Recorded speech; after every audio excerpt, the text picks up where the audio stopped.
gastric bypass procedure is utilizing the side effect of a Roux-en-Y to our advantage. So a Roux-en-Y is a way to surgically reroute the intestines so as to compensate for the loss of a stomach.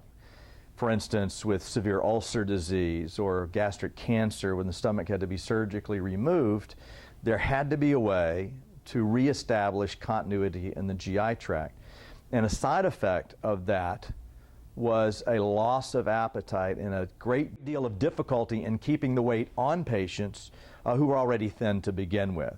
And so in 1964, a guy named Ed Mason utilized that side effect to his advantage in doing a gastric bypass. Now, he did not actually remove the stomach.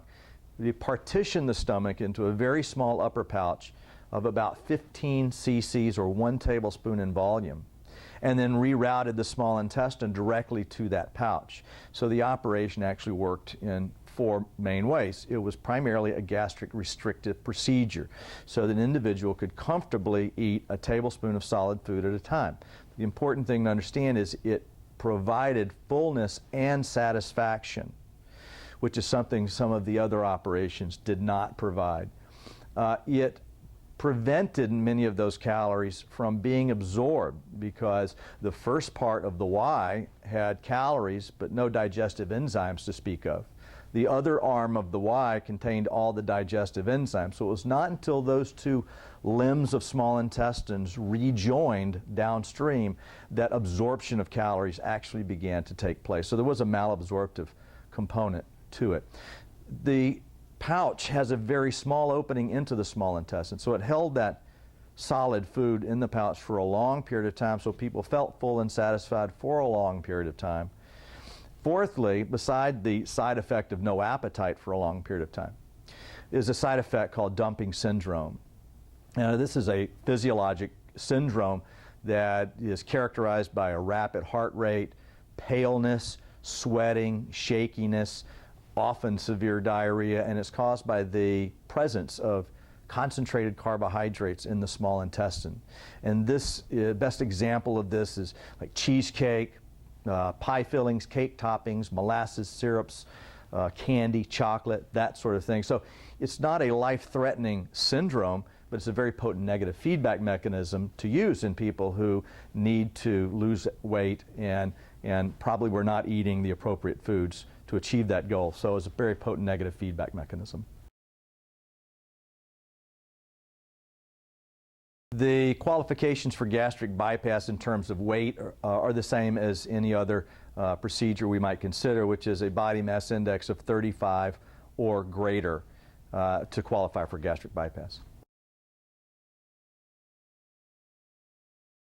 Risk and complications unique to the gastric bypass would be a leak.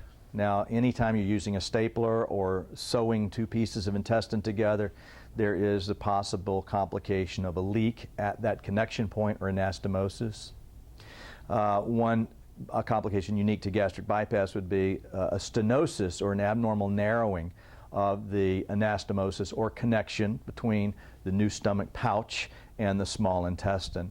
And that used to happen about 20% of people, but with newer technology and aftermarket products, we've got that down to really less than 5% of patients will have that, and it's a relatively minor complication. Bleeding is a risk with any operation, as is infection, and these are all dealt with as necessary, but thankfully very rare complications, and we do a lot of things to prevent them from happening. Well, the recovery time for gastric bypass is variable, but almost indefinitely longer than for any of the other procedures. One of the underlying tenets of the operation is that we are changing metabolism. We are changing how the body deals with energy and carbohydrates by routing the calories around the small intestine where the pancreas and the bile ducts join, called the duodenum. And so because we are changing how the body utilizes calories, in someone who has had a big operation and is taking in relatively few calories, energy levels tend to be relatively low after a gastric bypass. Now that reverses and changes by about 4 weeks after surgery. But my general recommendation in terms of recovery after gastric bypass is take 2 weeks off of work, commit to maybe part-time for weeks 3 and 4, and by weeks 5 you should be able to go back to full-time work.